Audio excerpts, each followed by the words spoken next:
Over on Substack, the Unsolicited Advice Reading Group are reading Dostoevsky's The Brothers Karamazov. If you'd like to join us, the link is in the description. Right, Alex Douglas, welcome to Solicited Advice. Well, thank you so much for the invitation. It's great to be here. So, what's wrong with being yourself? There isn't anything wrong with being yourself in the sense that there's nothing else you can do but be yourself. It's just a trivial truth. There was a conceptual artist, I think, in California who tried to put the law that things are identical to themselves into legislation. But I think it was kind of debated in the parliament at some point. But of course, identity, as I'm using it in the book, is about self-definition. And self-definition is not just being yourself. It's finding those aspects of yourself that you want to endorse as essential, as what you really are, as the traits that you are either aspiring to hold on to or aspiring to develop. There are these other things about yourself, of course, that you want to let go or you want to downplay or you just don't see as essential. And it's that activity that I'm going after in this book. Yeah, so the title of your book is Against Identity, and I say in many ways it is a philosophical and in some ways a deeply practical critique of a thick concept of identity. So you kind of, and again, I think one of the most interesting things is to talk about not just critiquing how people adopt particular fixed identities, but also how the very concept of authenticity can become a kind of fixed identity. So what is it about identity, A, that got you thinking about it kind of entirely, but also B, why you think it is such a thorny and also potentially pernicious concept? Well, I think I was thinking about identity long before I realized that I was thinking about identity. The book centers around these three philosophical figures, I'm sure we'll get into, but one is Zhuangzi, kind of ancient Taoist source. The second is Spinoza, my primary philosophical research interest, and the third is Girard. And I read all of these authors and was absolutely captivated by what they were saying, but I never really understood why I was interested in those three authors in particular. In fact, it was really only when I was kind of pitching the idea of writing a book about these three authors and I was directly confronted with the question, what is it about the three of them, that I suddenly realized what they all had in common, which is that they all, I think, have a very idiosyncratic approach to identity. And in fact, I think they all have the same idiosyncratic approach to identity. And identity, everybody is thinking about their identities. I suppose part of the thesis of the book, but it's also, I hope, just a common sense truth, especially when you get to a certain age, you realize how much you've been vexed by this question and that other things that you thought were vexing you were really identity, this kind of, I think when you're younger, you think, you're thinking a lot about when you're a teenager, you're thinking about your clothes or your taste in music or, the friends you keep. And then a little bit later, you're thinking about, I don't know, what do you want to study? What do you want to work at? What job you want to do? And then at a certain age, you realize, actually, the reason all of those questions were so hard for me to answer is because in answering all of those, I was in effect answering the question of who I truly am, what it is that I'm trying to be. And so maybe I had, something of that kind of, approaching middle age experience that led me to reflect on this topic. But to answer the other part of your question, what's wrong with it? Well, I think we're all deeply troubled by our pursuit of identity. That, at least, I think it troubles us in two very opposite ways. Can maybe use two literary references to make this point. In Rabindranath Tagore's Gitanjali, there's a verse where he describes his self as something that's following him around in the dark. And he says something like, you make the dust rise from the earth with your swagger. You add your loud voice to every voice that I utter. It's kind of this loud indiscreet, embarrassing thing, his self following him around. And then on the other side, there's a story by Proust where, here his self appears as a visitor at his door, and he's about to host this party. And, so this mysterious guest turns up and he says, you owe me some hospitality. Can you take me in? And he says, no, go away. I'm busy. I've got plans. I don't want to be embarrassed by some weird guy hanging around, when I have all these fancy friends coming around. And then, of course, at the end of the story, it's revealed that was his self that he was casting. So, we feel guilty for, in some ways, pushing ourselves away, and we feel somehow embarrassed for having ourselves kind of always hanging around. So you can start with that thought, first of all, this kind of wrestling with ourselves, our identity that we all experience. And then we can, I can talk about the specific theory that these figures have of what's really happening to us. So just almost to clarify a key term, and I imagine we're going to be talking about a lot. What is an identity? Like, 'cause I get it, I have a sense of what an identity is. I think that I identify with various things. I think I have an identity. But when you talk about identity, what is it that you mean? Yeah, I mean, that's an important question. And so one thing I can say is, when I read the psychological literature on this, psychologists often distinguish between a self and an identity. And the way they put it is that the self is what you are. That's, the locus of your agency and experience. And this self is operating an identity. So the identity is this kind of instrument that the self is using. I don't know that I completely agree with that, but I think it's important because it captures the way that we're implicitly thinking, I think, when we talk about our identity, which is it's something that you're presenting, you're curating and developing and presenting to the world. So, people these days often use identity to stand for a range of characteristics. They say, you find in social science literature or even in policy documents, you say identity is divided into whatever, ethnicity, gender, religion. I think that's a colossal mistake, and it's deeply confusing our society because nothing is or is not part of your identity unless you treat it as such. So there might be some people for whom their ethnicity is absolutely fundamental to who they are.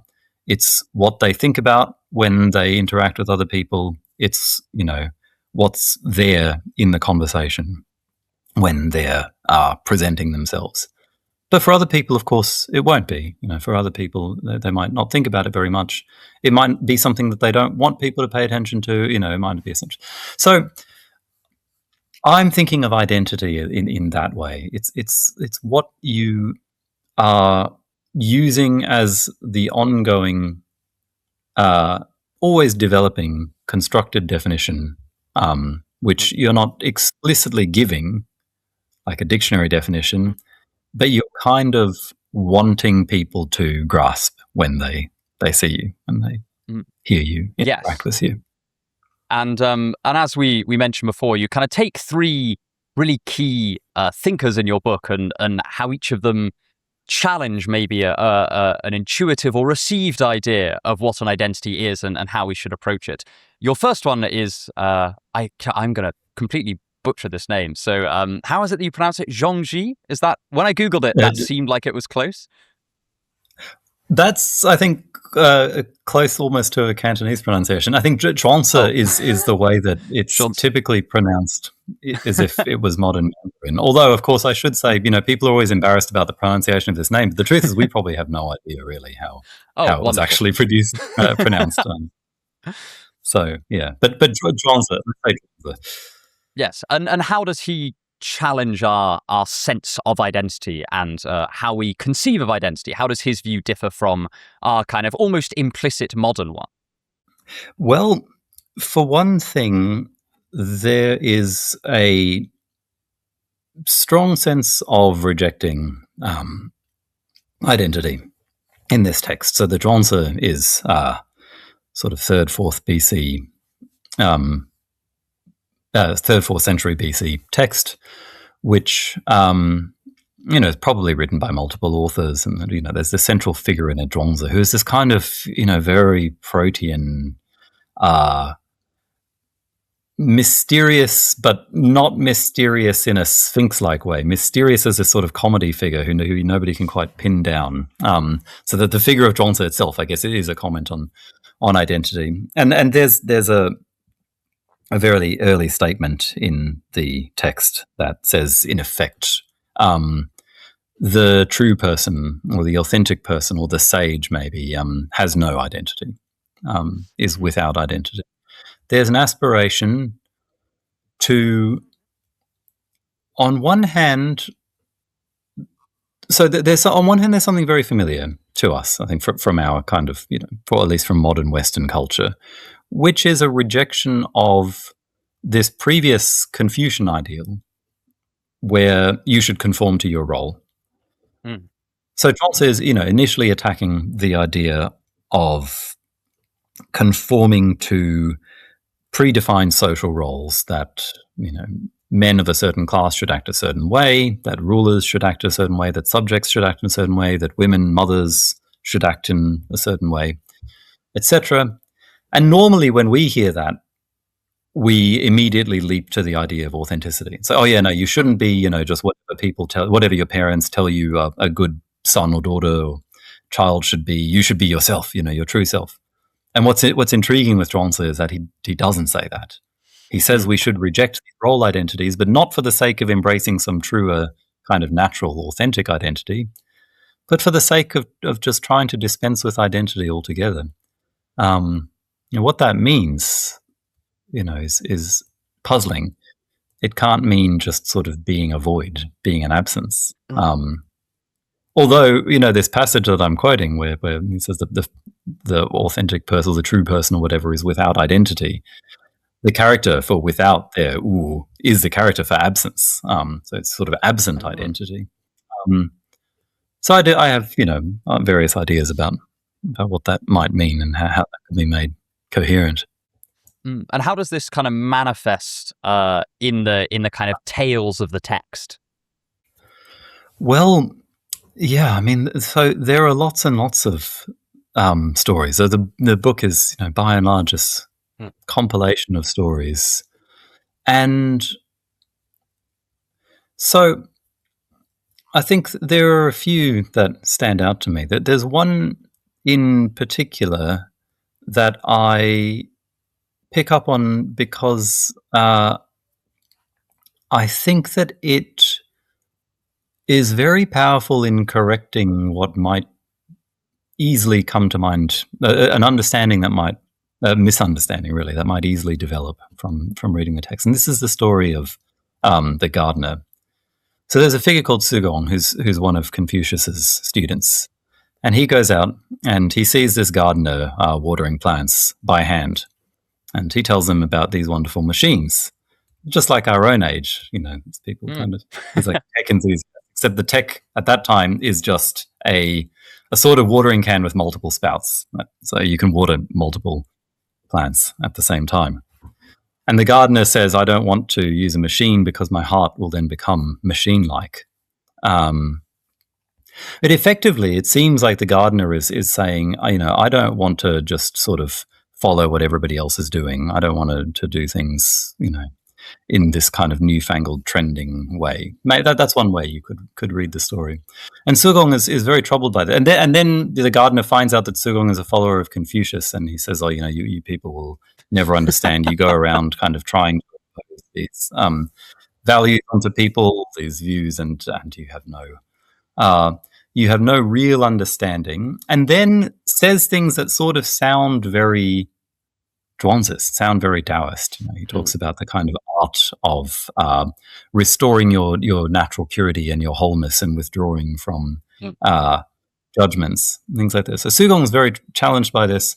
He goes back and tells Confucius, but Confucius sees through this gardener straight away, and he says, if effectively he seems to be saying to Sugong, if he really believed these things that he's preaching, then why would he be parading himself around like that? Why would he be lording it over you?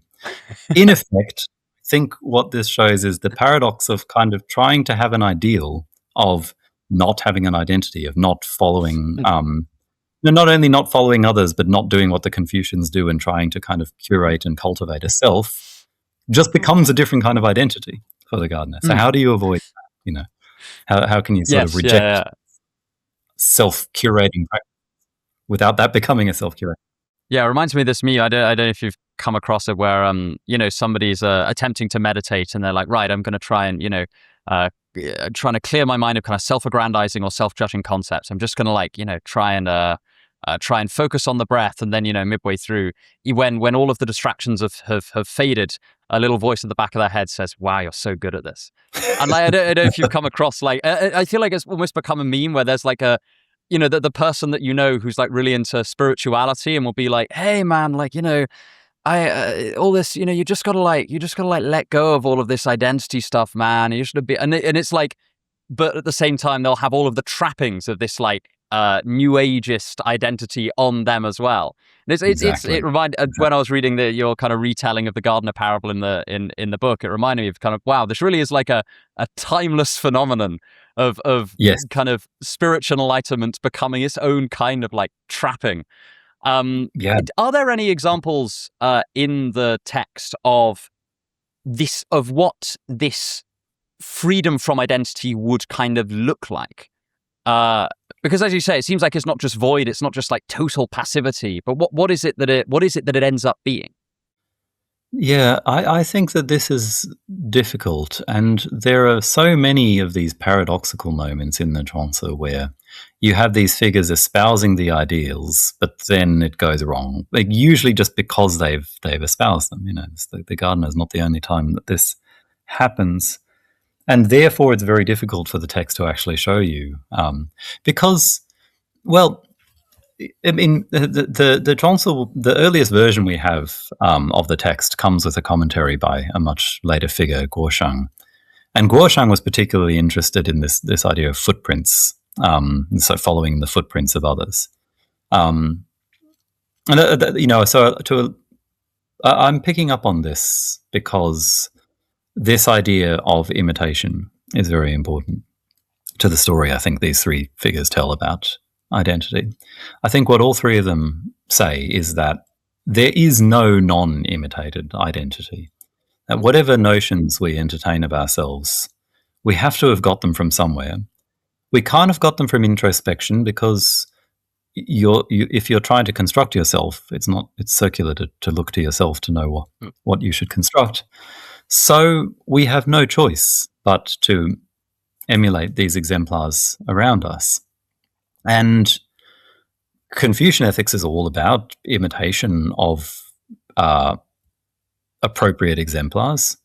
That's being rejected in the Zhuangzi. But again, Zhuangzi doesn't fall into the trap that the sort of romantic Western ideal of authenticity falls into, which is to say, I'm not going to follow the crowd, I'm just going to be like myself, because it realizes that when you do that, you must be following some model. What you think of as your authentic self is just a model that you've copied and then suppressed knowledge of. So, sorry, this is a roundabout way to answering your question, but I think that's the reason why the Zhuangzi can't provide you with an image of what it would be like to escape from this trap, because that image would then just become an exemplar, and as soon as you tried to follow it, you'd be in the trap again. But what I have sort of gleaned from the text, mostly by comparison with these two other figures, is that you can't lift yourself out of this trap of imitation, but you can expand the range of models you're imitating so much that you're effectively no longer imitating anymore. There's a very important thought in kind of Daoist cosmology that a philosopher, Ellen Marie Chen, has written a lot about this. Nothingness and everything become the same in this cosmology. So, nothing at all is the same as just everything at the same time. Sounds weird when I say it like this, but if you kind of, if you imagined being everything at once, that would be the same as being nothing at all. And so you can approach the ideal of not being determined by any exemplars by simply multiplying the number of exemplars that you're following. The more you have, the more kind of open to influences and transformation and interaction you are, the less fixed you are to any one particular model. And so to that extent, maybe you achieve this condition of being wuji, of being, without identity. So, I mean, there's one, just since you asked about stories, or do you want to move on to something else? No. This is wonderful. No. I'm completely fascinated by it, especially because I don't like have any kind of background in Daoism, whereas I've encountered Spinoza and I've encountered Girard before, so I'm really, really interested. Oh, okay, great. Well, this line that I quote, where the text says that the genuine person has no self. I mean, that's in a series of three statements. Also has no reputation, also has no name. I might later on say a bit about what those ones mean. But interestingly, this comes in a passage where this figure, Liezi, who's also a very important figure in early Daoism, is described as riding on the wind. So what we have is these different levels of figures who have extricated themselves from dependence on external examples to varying degrees. So first of all, there's a guy who doesn't care about his reputation anymore. He's, sort of untroubled. He gets a certain level. Then somebody else kind of gets to a higher level again. Then we have Liezi riding on the wind. But we're told Liezi still depends on something, which is the wind. Now, what's interesting about this is, and then we're told that the ideal person has no self at all. At the end of the inner chapters of the Zhuangzi, the oldest chapters of the Zhuangzi, Liezi returns again, but now is just a normal guy. He's just sort of tending to his pigs. He lives with his wife. He lives a completely normal life. And I think that there's that's the closest you get to having an image of what's being demonstrated here, that Liezi becomes the best sort of representation of the ideal when he's so ordinary as not even to look like an exemplar of any kind. When he's being extraordinary and riding on the wind, then that's still not there. That's still not the kind of. So it seems like, from what I understand, like the scale of along which these figures are moving. I was going to say ideals, but that feels like the wrong word now. The scales along which these figures are progressing is like towards fluidity, like towards, as you say, kind of openness towards transformation. Like if we think of the person who is like totally fixed to a given identity, like I might say, I'm Joe and I'm a YouTube person, and so like. If I were completely married to that and I like wouldn't know who I would possibly be without that, that would be like me really clinging to one exemplar, even if it's an exemplar of like a kind of fixed image of me. And then like moving outwards, if I had multiple exemplars, I would, have more routes I could go down, I guess. And then like moving outwards, you approach that sort of, if you can take everything as an exemplar or anything as an exemplar, then you're much more open to like fluidity and change and transformation. Have I kind of understood that correctly, or am I kind of missing the mark? No, I think that's absolutely perfect, and I'm glad you say that. Yeah, in fact, maybe I thought it would be helpful. I'll just read this passage about Liezi. Yeah, absolutely. So this is the early one. It says, "Now Liezi rode about on the wind with light and easy skill, returning only after 15 days. He never fretted or fussed about pursuing good fortune. Although he had no need to walk, there was still something he depended on. But what about someone who could mount the norms of heaven and earth, ride the fluctuations of the six vapors, and so wander in the limitless? How would they depend on anything? So it's said the ultimate person has no self." So that imagery of kind of riding on all the different vapors and things, I think that's exactly the point, that you can escape attachment to a fixed identity by taking on a fluid identity. And you take on a fluid identity once you realize that the mechanism is mimesis, imitation. You take on a fluid identity by just always being open to new influences, new targets for mimesis. Yeah. And how does this differ from, because as you say, when people might encounter some of these ideas, and even the kind of like pop version of Daoism that's kind of filtered through culturally, such that even I, who don't I've never read any Daoist literature, the kind of understanding that's filtered through the kind of cultural zeitgeist has been a kind of I'm reacting to fixed social roles, and really you should kind of be yourself or be authentic. Like, that's been the way that it's been expressed to me. And you point out in your book that actually in some ways that gets things entirely backwards. What is it that the person who says, both interpretively in terms of reading Daoist texts, but also kind of philosophically, how is someone going wrong when they say, okay, yeah, I get that the problem is the fixed identities, and what I'm going to do is I'm going to drill down, I'm going to find the core of my being, that true authentic self, and I'm going to be that instead. What's the mistake they're making? First, from a kind of Daoist perspective, but then from your own philosophical perspective. Where they're going wrong is what Girard, who's the most recent figure that I look at in the book, great sort of 20th century philosopher, early 21st century philosopher, calls the romantic lie. And the romantic lie is the idea that the answer of your being has to be answered. Sorry, the question of your being has to be answered from the inside somehow. Yeah. A completely different tradition. Girard is working in this Christian tradition. There is something of an echo of St. Augustine here, when St. Augustine says, I have become an enigma to myself, and the only solution to that enigma is God, something outside of him. But Girard thinks that there's, profound wisdom in this Christian idea, because what it tells you is that the answer cannot come from inside. So I think that what's wrong with this sort of popular Daoism that you describe is that it wants to simultaneously say and deny that there's an authentic self inside of you. I think this happens with Buddhist traditions as well. So, you say, look, there is no self, you have to just let go, you just kind of let things happen. But then what are you supposed to do? Well, you just sort of, follow your natural inclinations or something. And so, well, your natural inclinations are sounding a lot like a self there then.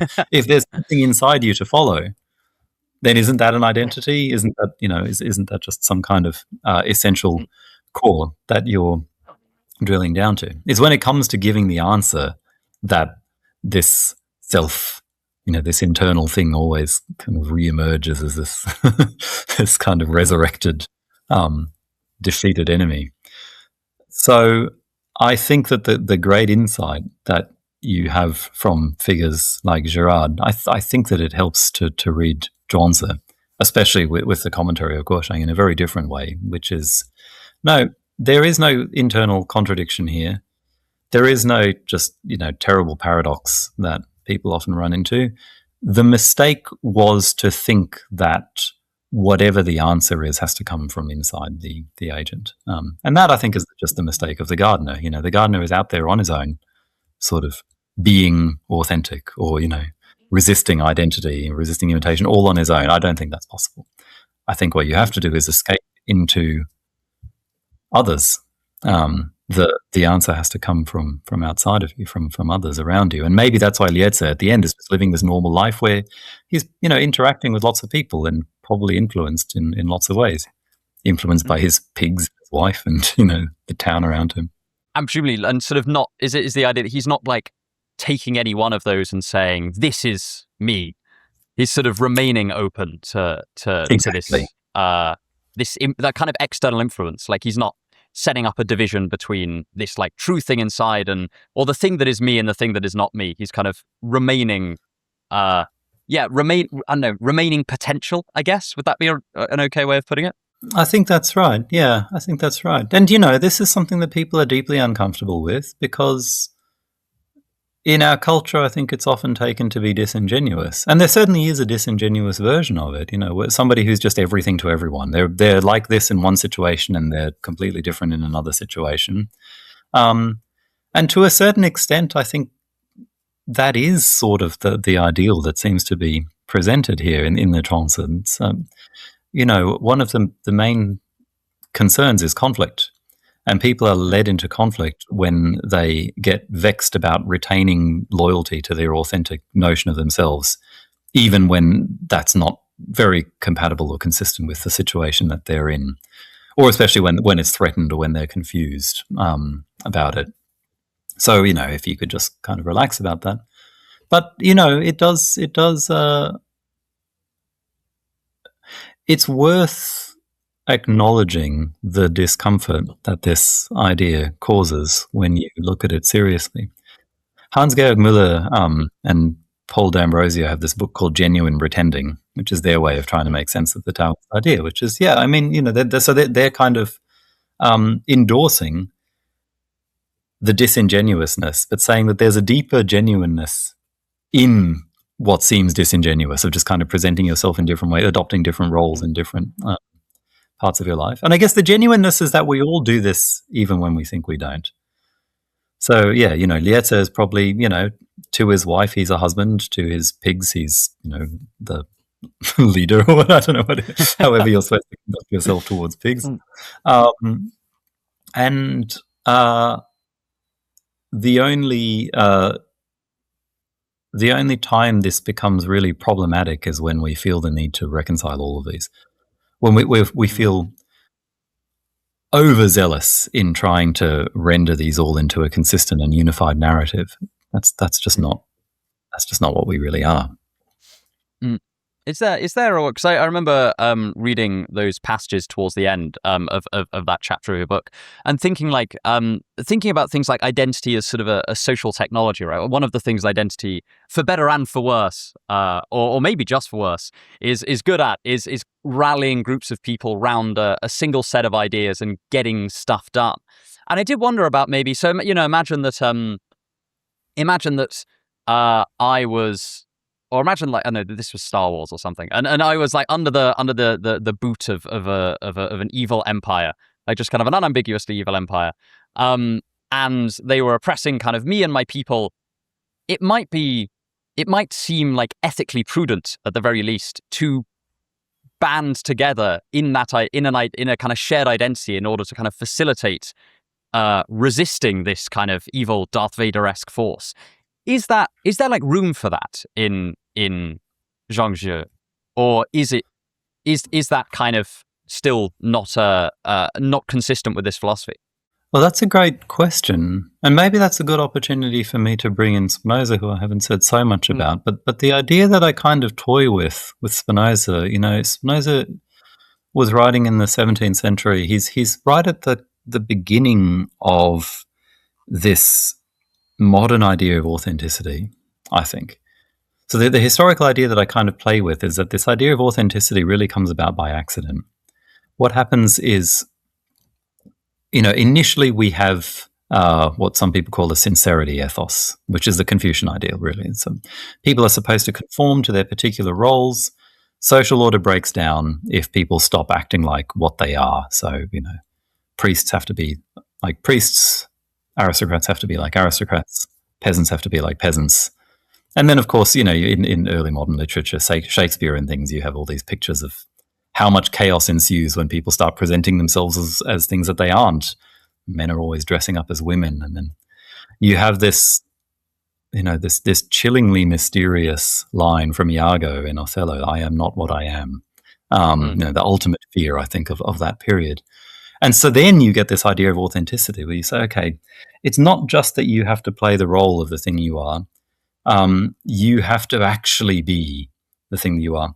And ironically, the only way that you can show your authenticity, that you're being loyal to your true self, is not to be bound by all of these roles. And so I think somehow from that we generate this idea of the romantic individual self, that it's really still just a way of reassuring each other socially that we know who we're dealing with. That's what all of these things are up for. I think, identity ultimately is functioning as a social tool. It's one of the pieces of social technology that we evolved, I guess, culturally evolved. To be able to pin each other down and track each other and predict each other, we need to kind of have clear senses of what we are. And so we need to make sure that people are going to stay loyal to the thing they've presented themselves as being.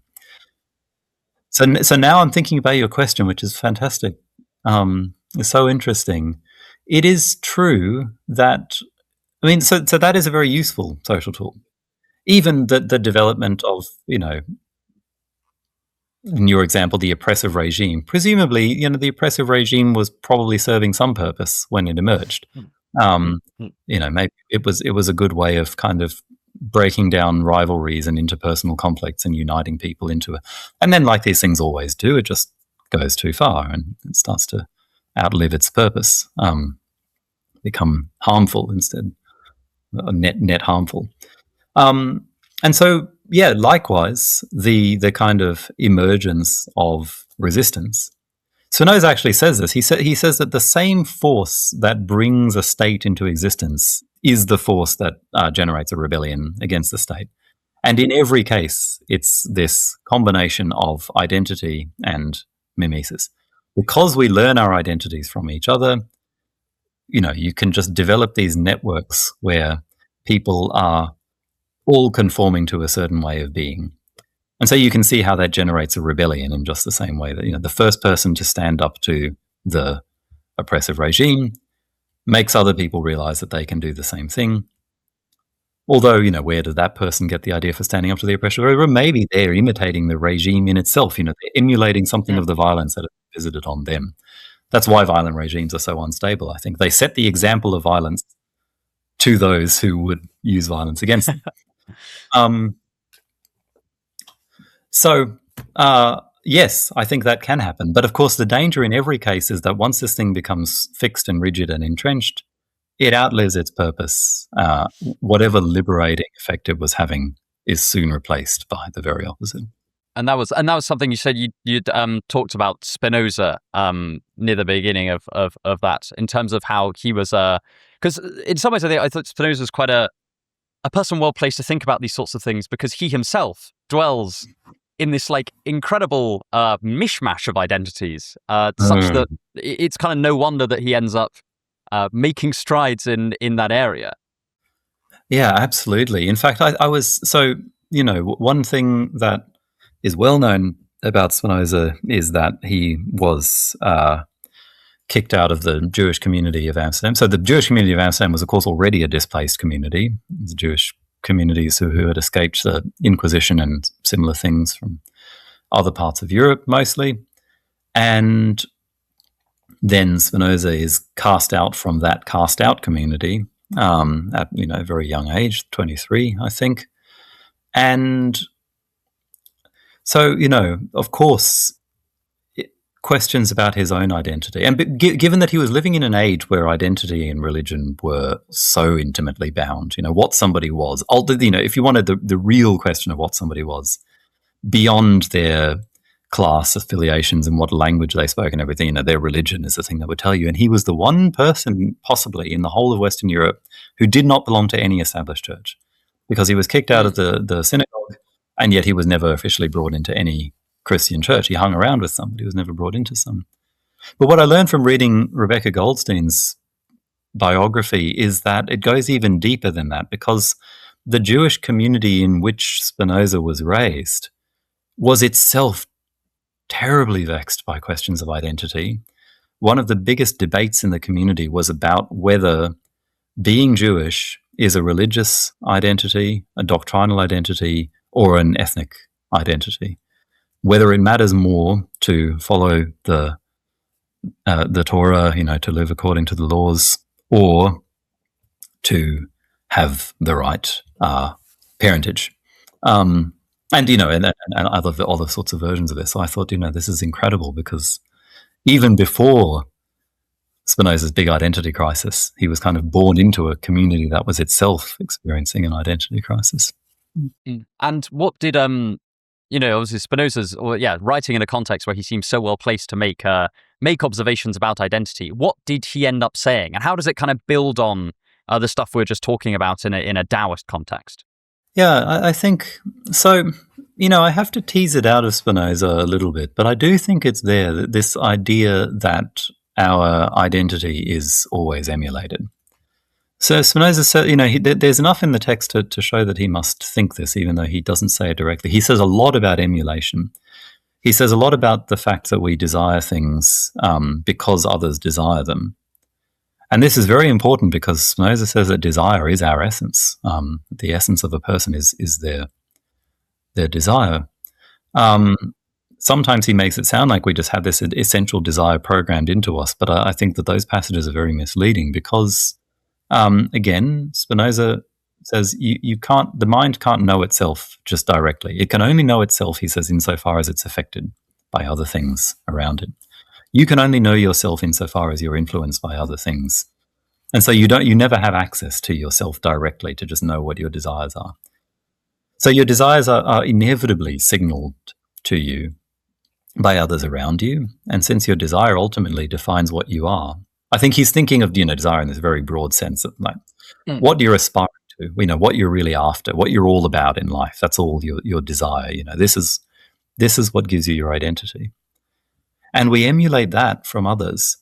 But because we emulate it for others, Spinoza is very sensitive to all the ways in which this creates psychological distress and conflict, because he loves quoting these Roman poets who love to talk about these kinds of things.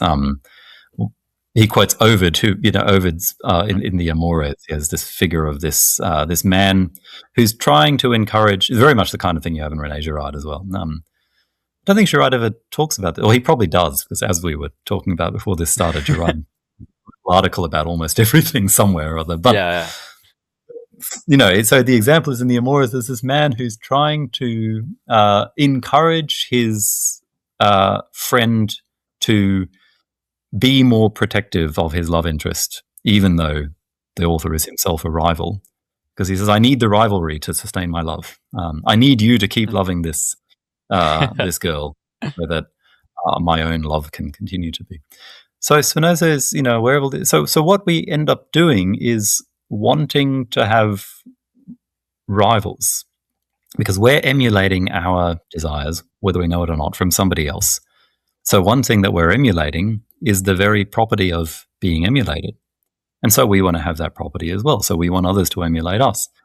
But then we also don't want others to emulate us, because then they start being rival. They try to take our, either our things or our status, or, whatever it is that we think is the unique thing that's making us ourselves. Mm-hmm. You can think of it as if I sort of really get into painting. I mean, I can't even draw a circle that edges me. But let's suppose I get into painting. I don't want everyone else to start painting, because that was my thing.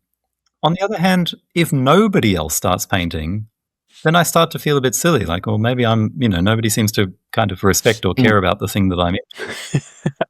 So we're in this double bind. We both want and don't want to be emulated, and that's the dynamic that Spinoza thinks drives us to all this conflict, puts us really at each other's throats. But this is, I think, why Spinoza follows Hobbes in thinking that the state of nature before there's laws is a very violent place. But he has a reason for it, which is this.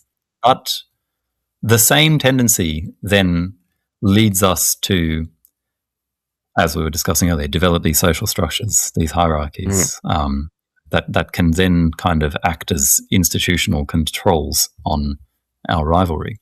But then they become the problem themselves.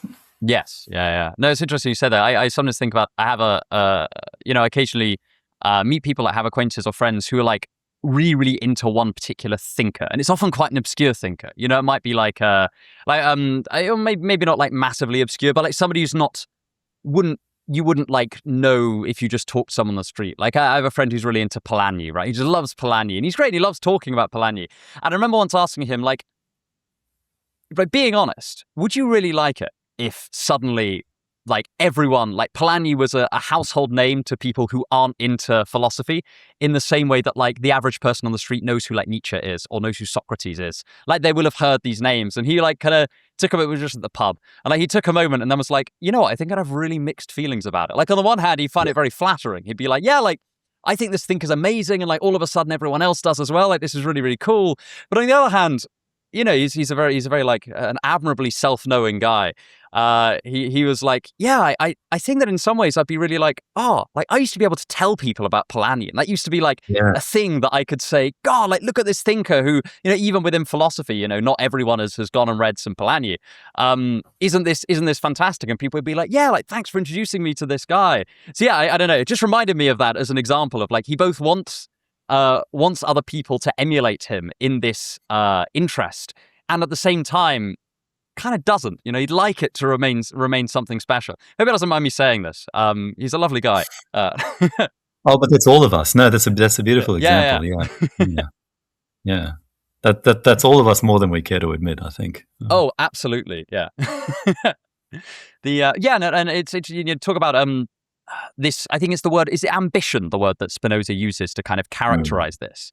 And you talk about how it ends up causing conflicts. Does Spinoza have a resolution to this aside from the kind of social structure stuff, like a way of conceiving of the human that doesn't necessarily get tied up in these conflicts?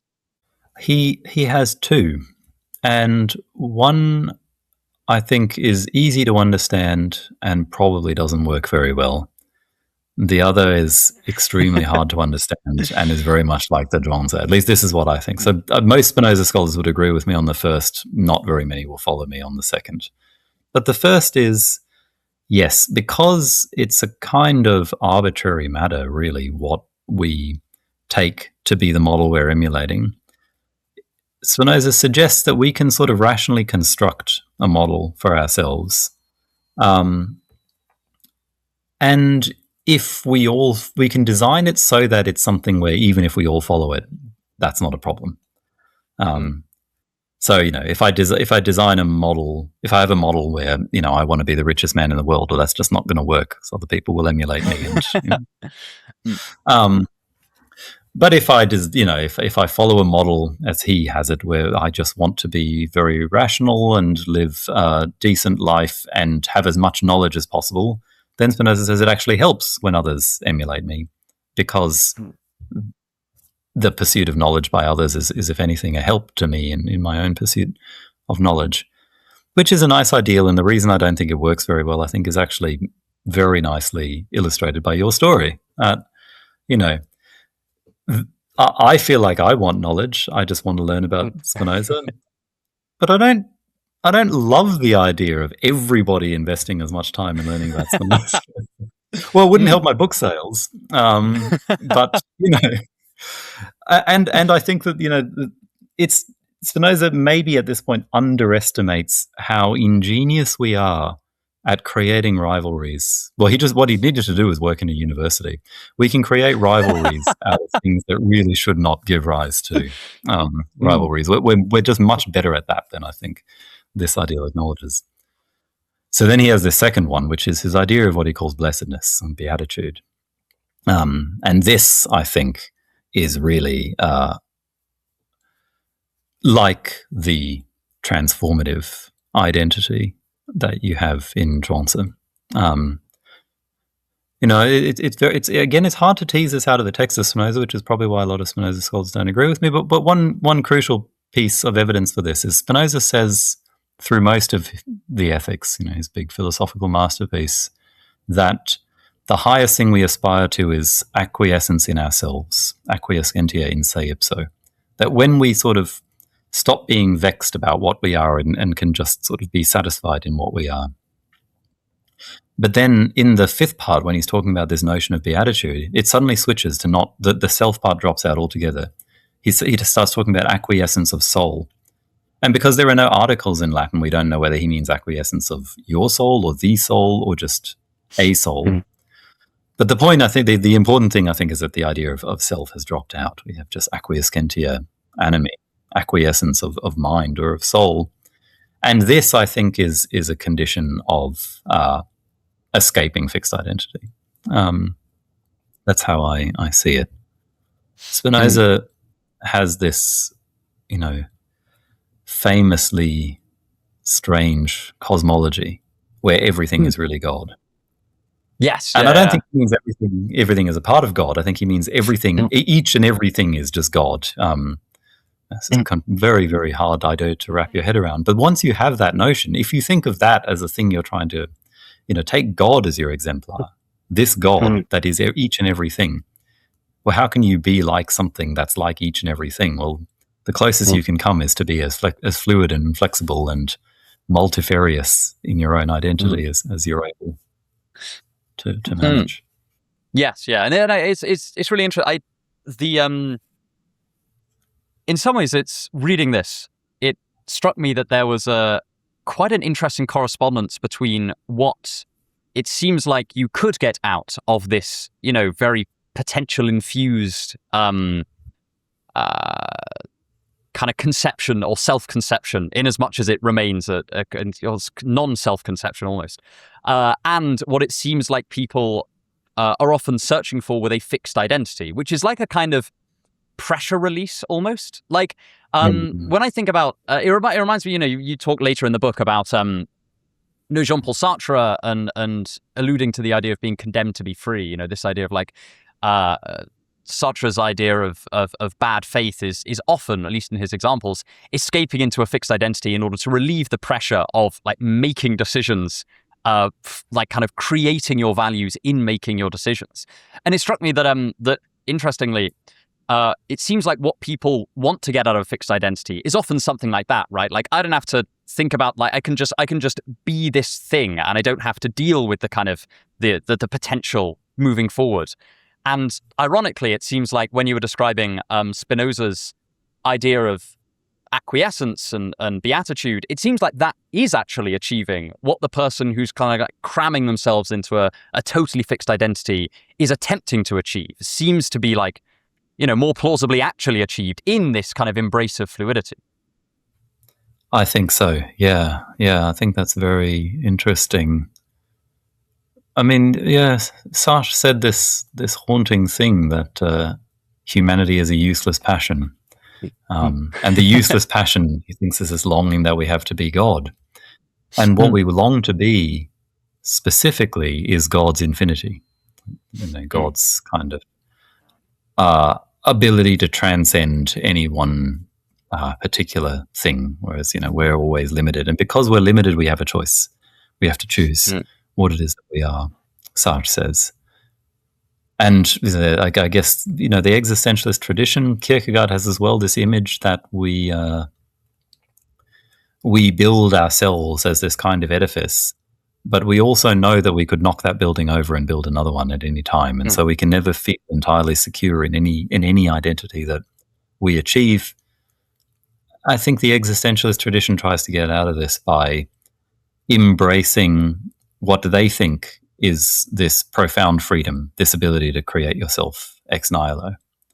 And that too, it seems to me, is never going to be particularly satisfying because, well, first of all, how can you identify yourself with just freedom itself rather than with a choice or another? Once you've made a choice, you can say, okay, that was my choice. I'll identify myself with that choice. But how can you identify yourself with just the power to make a choice? It doesn't seem to happen. And secondly, of course, there is no such power, at least according to, that's what Girard calls a romantic lie. The idea. Well, so I guess there are really two romantic lies. One romantic lie is that we have this pre-packaged essential self. The other is that we have this radical freedom to construct ourselves out of the void. Both of those things are trying to hide from the same truth, according to Girard, which is mimesis, the fact that what we are is borrowed. Yes. Once you accept that, then, like you say, you can have a fully satisfying liberation, or at least this is the hope, by realizing that you just continually embrace mimesis. Mimesis is what you essentially are, this capacity to imitate. You lose the capacity to imitate when you get too attached to one model, because in imitating one model, you can't imitate others. But when you're sort of endlessly open and fluid in the way that I think the Zhuangzi recommends, then you never lose the capacity. Yes, and it's interesting. I sometimes I was pondering this again, reading your book. Like very occasionally, I think most people meet someone who is very, very concerned about which about whether their desires are really theirs. You sometimes see this in like self-help side of social media, where somebody will be coaching or offer a coaching service, or just in the process of a video will attempt to be coaching someone through learning which of their desires are absorbed from others and which of their desires are like truly theirs. That's actually you, and this is all the stuff that you've just been conditioned about. And this always struck me as a slightly spurious distinction for sort of like almost for just the simple reason that we're enmeshed in a causal chain. Like there's no point at which my desires simply spring forth with no precedence, and I'm not even sure whether that's like a coherent idea. I thought it was really interesting the way that that Girard and the way that you explain his ideas kind of explains how this distinction really is very, very hard to maintain. So what is it that Girard says there, and in what way does it dissolve or seem to dissolve this distinction between the inner desire and the desires that are conditioned upon us?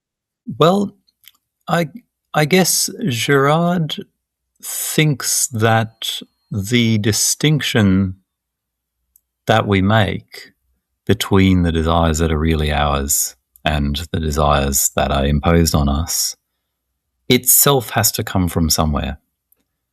And, looking at the desires themselves, you just see desires. There's no basis for the distinction.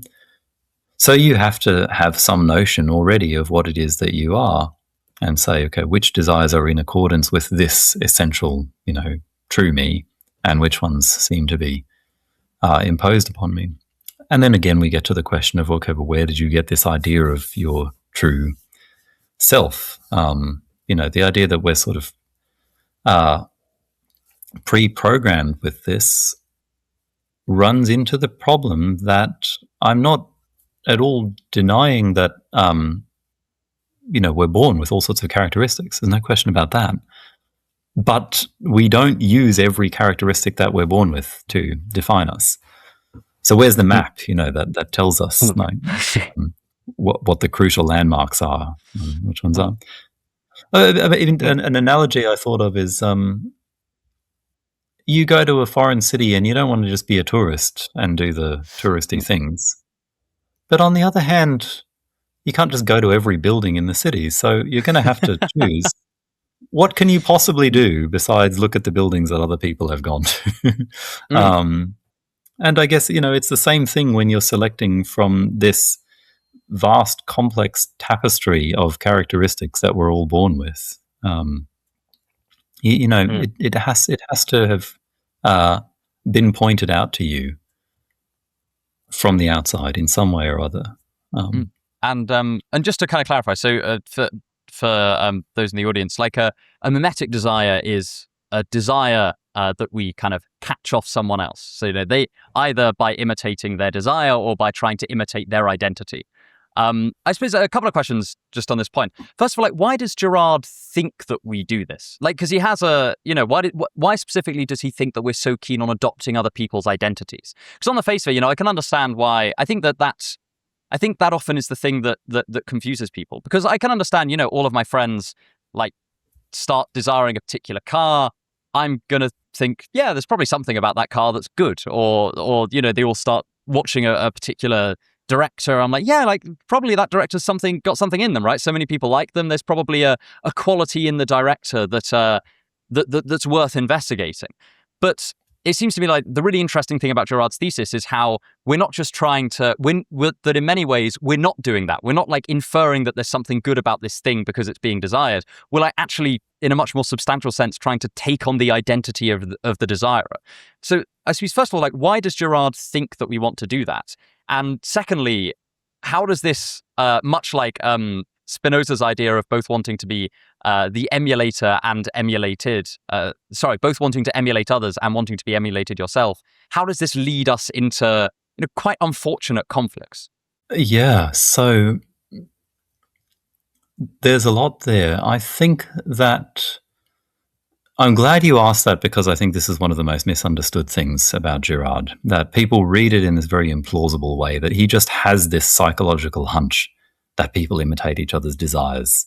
And that's left very unexplained. And as you say, any piece of evidence that you could cite for it looks like it could be explained in a much easier way, which is not other people's desires are a pretty good indication of what might be good. But when you look deeper at your own experience, I think you will see that that isn't what really happens. People advertise. I don't know. You watch an advertisement for whiskey, and there's this suave character who everybody wants to be drinking the whiskey, and then you find yourself drinking the whiskey. And with the greatest respect to all the people around me in Scotland, it doesn't taste good. At least the initial experience is not. Yes, this suave guy was correctly. There's something else. You want to like it, and you make yourself like it. And you cultivate this taste for it. So what Girard says, there is one. The crucial misunderstanding is when people think that Girard says that every desire is mimetic. That's not something he says. More profoundly, he says we desire to be. That's our fundamental desire. And that's not mimetic at all. That is just the nature of being a living organism, I guess. We have a desire to survive. But unlike other living organisms, this is a conscious desire. It's not something that's just sort of played out through instinct. We desire to continue to exist as the thing that we think that we really are, which is why lots of humans will prefer death to certain changes, the old days of the Cold War when Americans would say better dead than red, right? It's like, well, because I would be even less myself if I became a communist than I would if I died. I'd more myself as a corpse than I am as a communist. So because we have this desire to continue existing, and because we don't have an intuitive notion of what we are, we have no choice but to look to others to answer the question of our own being, to answer the question of what we fundamentally are. And as soon as we've done that, then the rest of our desires grow on that foundation. So as soon as I derive by looking at examples around me, maybe I cobble examples together, maybe I draw them from fiction rather than but in some way I build this model of myself, and then I want to be that. And that tells me what other things I should want. Girard has literary examples. As soon as Julien Sorel decides that he wants to be like Napoleon, then he starts wanting conquest and power and these other things. But these are not desires that he had previously. Yes, no, I mean, viewers will know that the Red and the Black is one of my favorite novels. So I'm always banging on about it.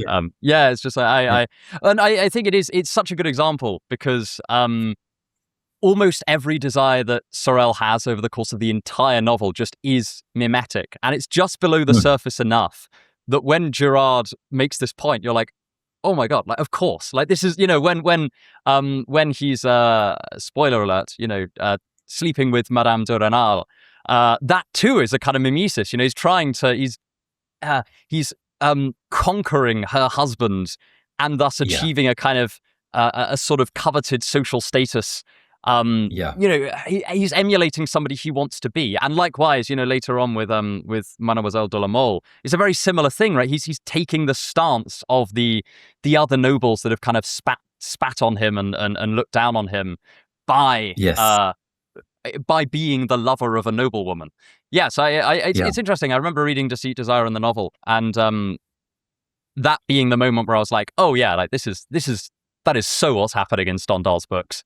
Yeah, I mean, the Underground Man is another case like that, where before Girard, it does seem like most people converged on this idea that the Underground Man was this existentialist hero, who just kind of summons these desires out of nowhere, acts on this radical freedom. And then you read the story, it's this incredibly mimetic character, his whole desire to be this self-determining character comes from that soldier who pushes him out of the way on the road. He becomes obsessed with this character and wants to emulate that. Yes, status. And there's also it even reminded me that even in Girard's or some of Girard's not necessarily solutions, but some of his kind of more constructive observations. It reminded me of there's this. I'm reading the Brothers Karamazov with my reading group on Substack at the moment, and there's this amazing passage that reminded me of Girard, where it's right at the beginning where they're talking about the relationship between elders and kind of novices that are taken on board and submit their will to elders. And I can't remember the exact sentence, but it's something like the novices submit to the will of the elder to free themselves from their own will. And it was like, Right. that's really Girardian. Yeah. Yeah. Yeah. It's incredible, kind of going back to those sources after reading Girard, and it's hard to deny the importance of the things that he's talking about once you've seen it, and yet I didn't notice any of these things when I read this.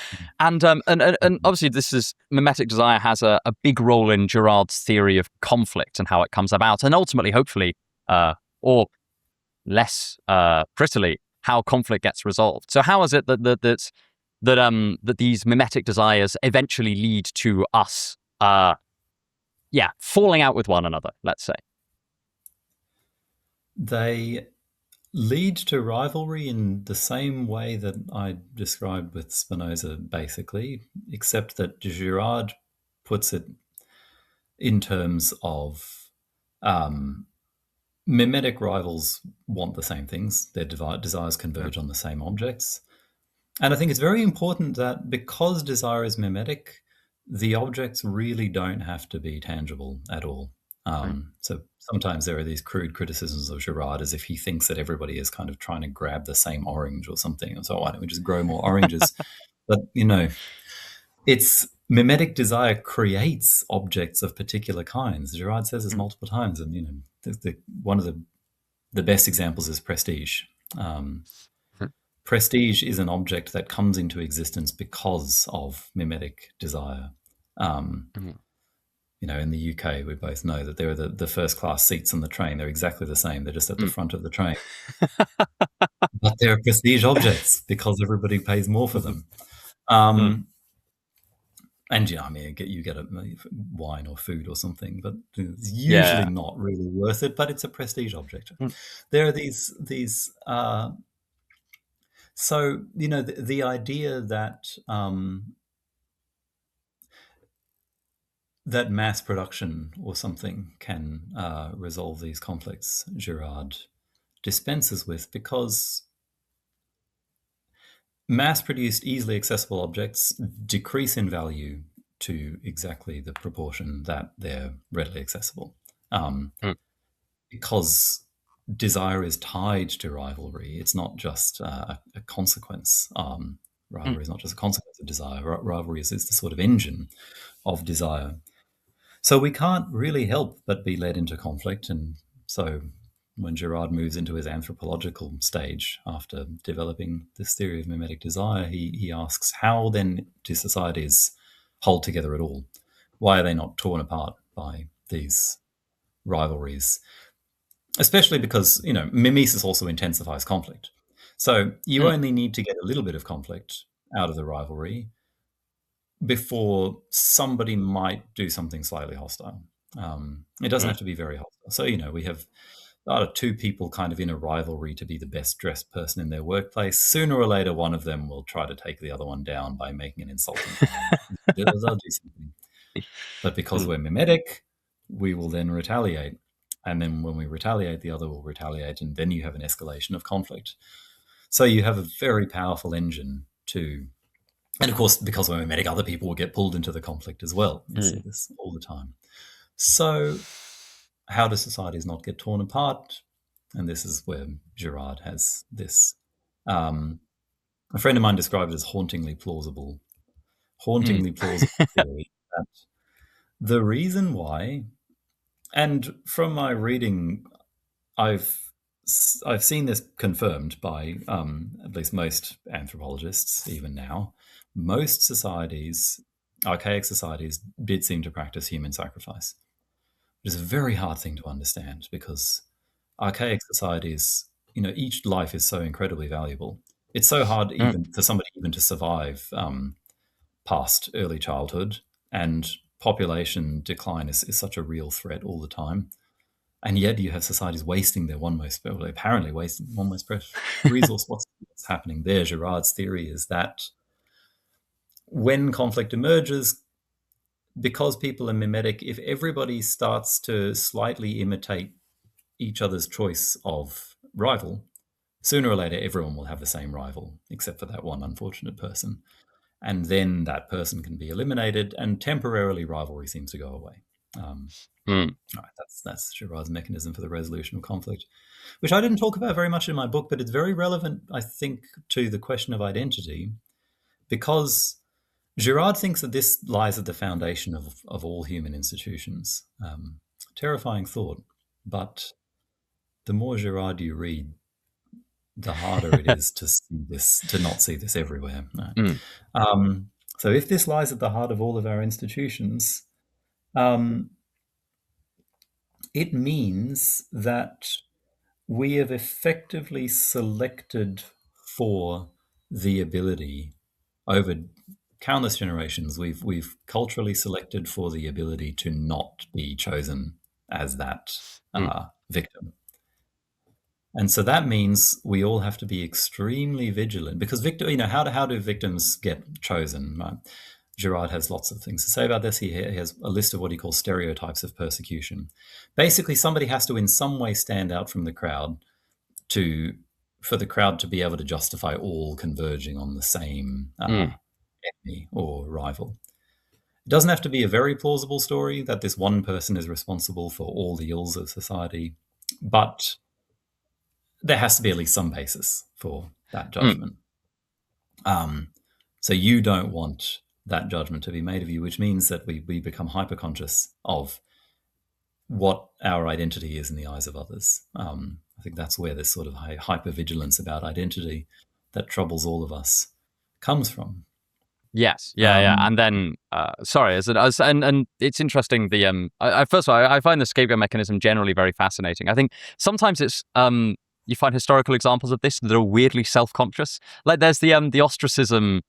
There's a particular ostracism in democratic Athens, and I can't remember the exact figure who's ostracized, but he's basically ostracized for being too excellent, and everyone kind of hated him in that way that like people do when someone's just like great at things, and you're just like, oh, come on, man, stop being such a bastard. But it was like weirdly self-conscious, because I might have read this in Girard. I've got this knocking around the back of my head. I can't remember where I read it. But it was strangely self-conscious, because when people were asked, why are you voting him? Why are you voting for this person to be ostracized and like have all their property taken away in exile for 10 years? They're just like, yeah, because he's too good at things. He's kind of making the rest of us look bad. And I thought it was kind of a weirdly self-conscious example of scapegoating. And it kind of reminded me of like where Girard ultimately takes this, which is the kind of which I suppose ties more into his Christian background, which is the peculiarity of the story of Jesus, which kind of is a scapegoating story in many ways, but also really isn't, and I'd love to hear a bit more about that. Yeah, I mean, that's a really interesting point for Girard, and it's something he changed his mind about. Originally he resisted reading the Jesus story as a scapegoating ritual. So first of all, I mean, you're right that you have these ritualized versions of scapegoating where society half recognizes what's happening. There's always this sort of half recognition that, so the original kind of founding murder, as Girard calls it, is entirely spontaneous. But once people see that works, they then think, oh, okay, there's some connection between everybody ganging up on one person and killing or expelling them and sustaining peace, at least temporarily, in society. So how do we harness that? And you have all sorts of ritualized versions. You have versions where it's only played out.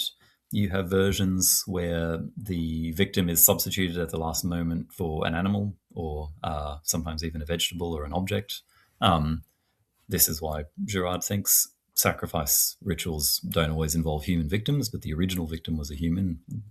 All the sorts of stories in the Bible of victims being swapped out at the last moment for, of course, Abraham and Isaac is a famous one, but you can find lots of others. I mean, one thing that's interesting, I think particularly pertinent when you think about politics today, is the sacred monarchies. Girard says that every monarchy, and I think I would say any sort of system with a single elected or a single head of state is a kind of sacred monarchy where the victim is at first elevated to this position of great power and authority, and then they're disposed of. Mm. Can think of all sorts of contemporary analogies.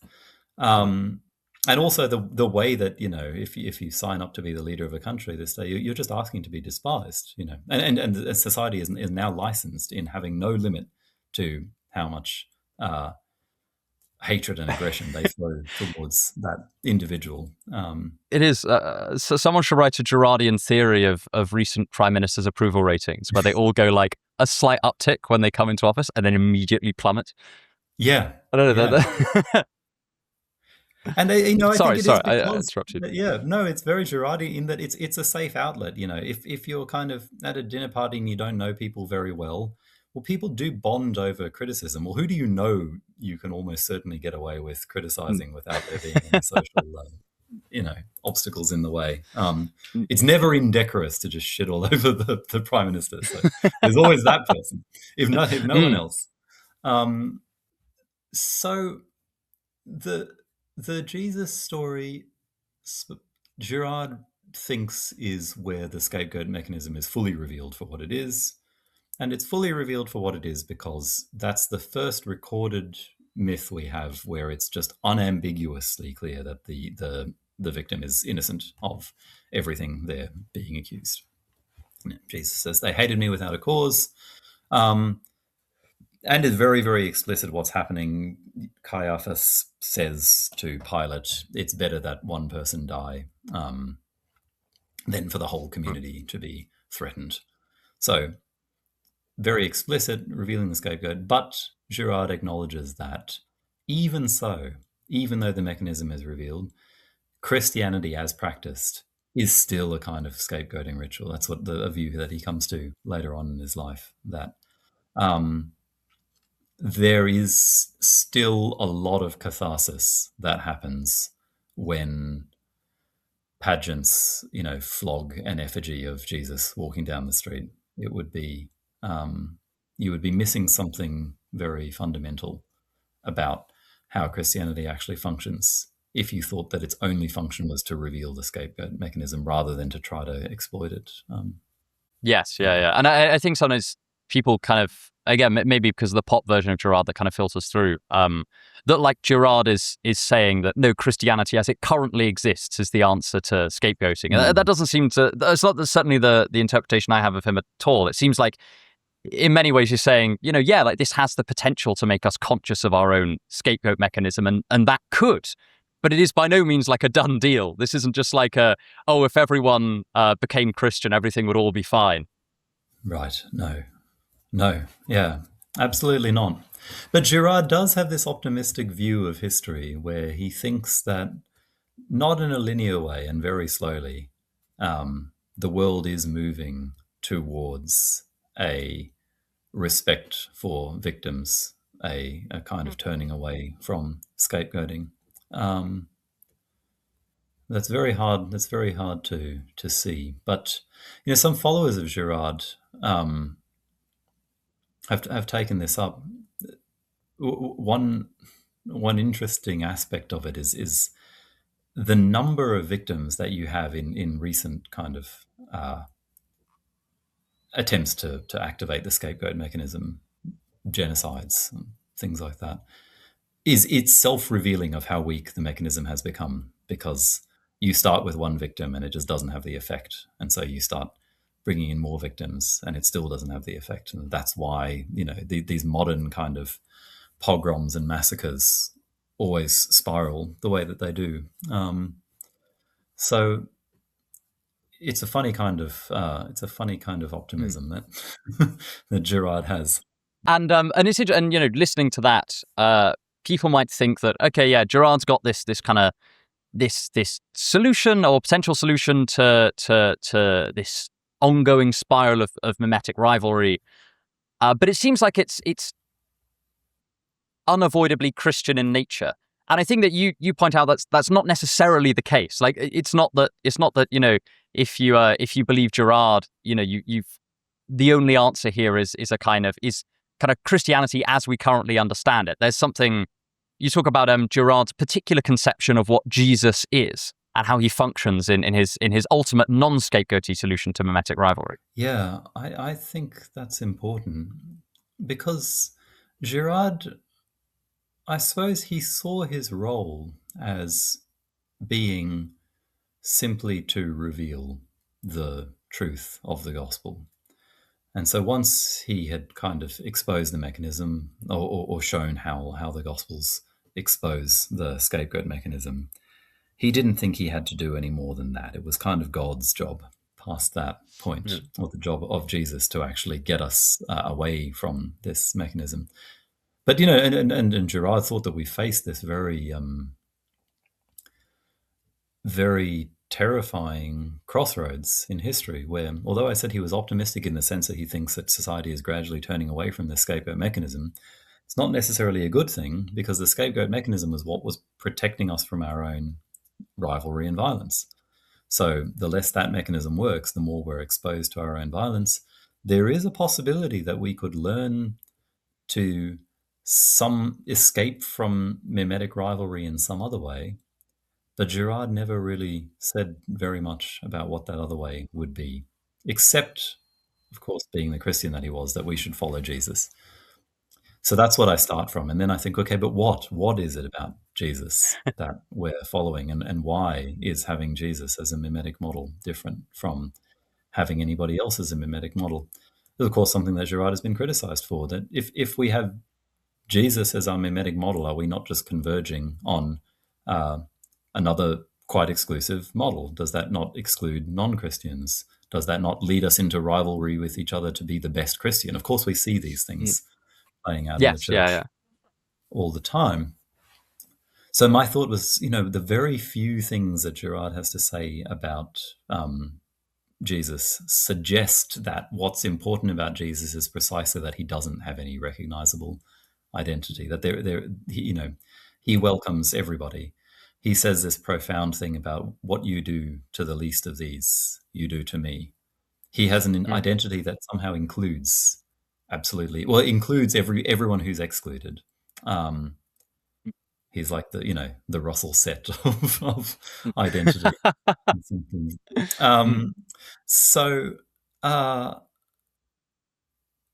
Therefore, it doesn't seem that relevant that it's that particular historical figure to me.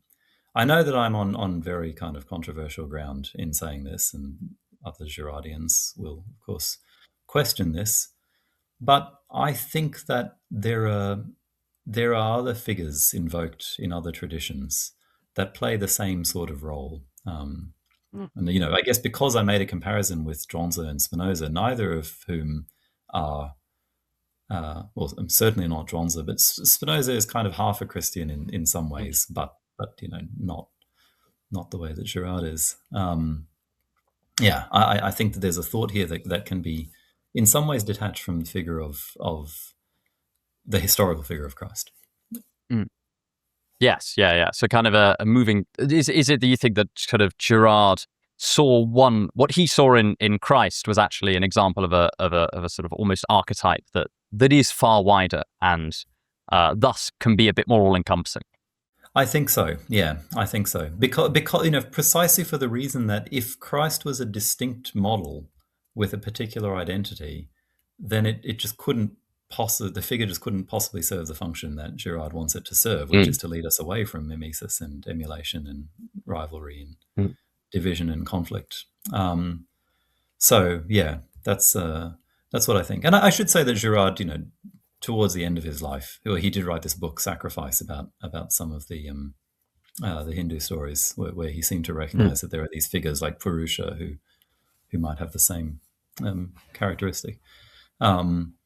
I don't think he would ever have gone as far as to say that the Christian revelation as he saw it exists outside of the Christian tradition, but I think he might not have hated what I'm saying. Yes, yeah. Even if he didn't, I suppose we can recognize maybe coherences elsewhere, and as you point out in the book, coherences with the previous thinkers you've been discussing.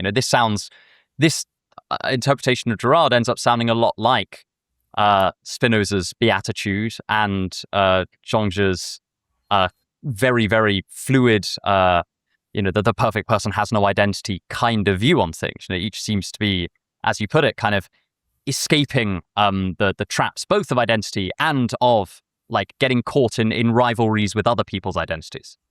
Yeah, well, I'm glad you think so. Yeah. And and I know. Sorry, I know we're kind of running out of time, so I'm just going to ask you the final question I always ask at the end of every interview, which is, what was the most interesting idea you came across in the past year, and why? Oh wow. You'll have to cut out a long pause of me thinking about this, I think.